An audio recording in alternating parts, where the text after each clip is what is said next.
Is the tradition of a date dying? In the study of college hookups and dating by Paula England and Reuben Thomas reveals that only 7% of college students actually go on a date. And when asked if they went on a date with a boyfriend or a girlfriend, then that number soared to 45%. So if I were to tell her that I hooked up with someone last night, what would you think? How many of you guys would think that I just made out or more, or how many of you think I'd actually had sex? Sorry, but the hooking up has changed from dating. Dating and hooking up have changed. So, in a society that has become so obsessed with sex, hooking up has automatically kind of become the norm. People don't really date anymore. And this is relevant to us because the highest number of youth that hook up are, who do you think?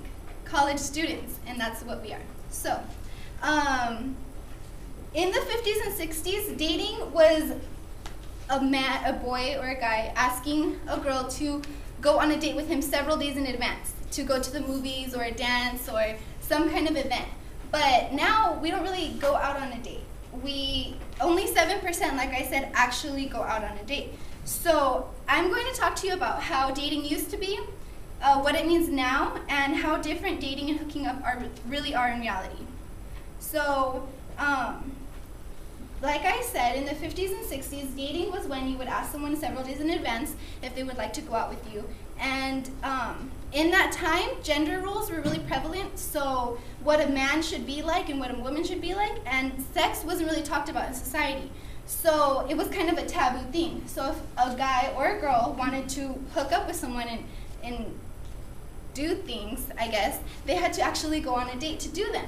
And even then, when they were dating, it didn't really happen as often because there wasn't any form of birth control. So if you got pregnant and you were dating, that looked really bad in a society that was so close-minded about sex.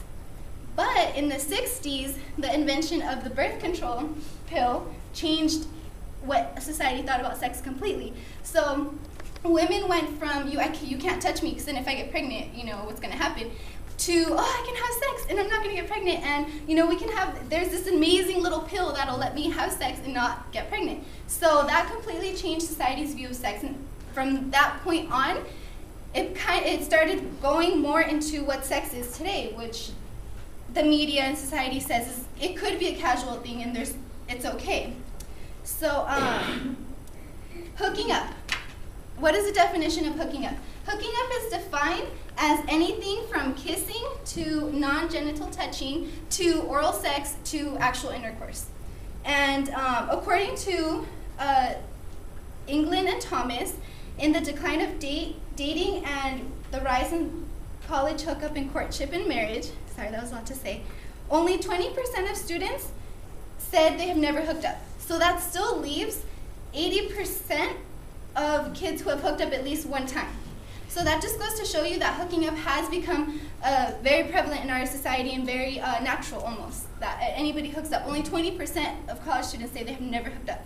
So one of the factors that help this hooking up activity is alcohol. So alcohol is very common in college life. So they said the perfect setting for a hookup is if you're in a college dorm, if there's alcohol involved, and if your friends are there, because you're more likely to hook up with your friends than with a random person. Like, you don't just hook up with a UPS guy. You usually, you're with your friends, and that's when it happens. So if you're in a dorm, if you're with your friends, and if you're drinking alcohol, be careful, because you might hook up. And in one of the studies that England and Thomas did, one of the male students said that there's no such thing as casually going out to gauge another person. I mean, you can hang out, but we only say it's dating when we decide we like each other and we want to continue with the relationship. So my next point is, how is dating different from hooking up? Hooking up has in a sense replaced the dating. Like before, if you would date different people to see what you like, what you don't like, and stuff. But in a society that we have now that's so interested in the easy way out, using our technology, cell phones, computers and stuff, we've kind of brought those like values into our dating world. So why take someone out on a date when you can just hook up with them and get the same thing in the end, right? So we kind of skip all of that and just go directly to the hooking up. But if people are just hooking up, then why do we still have so many couples? But it's because hooking up has replaced dating. You can hook up with someone, you keep talking with them, and then eventually that relationship will happen. But instead of when we call, oh, that's my boyfriend and girlfriend, we don't say, oh, that's my boyfriend. You just say, oh, we're dating. Like, that's my boyfriend, and it means the same thing. So that's how the term dating has changed in our society. And in conclusion, our society is obsessed with sex, and this has transferred over into our sexual lives. So instead of dating someone, we now kind of hook up, and then if the chemistry is there, that's when we go out into an actual date.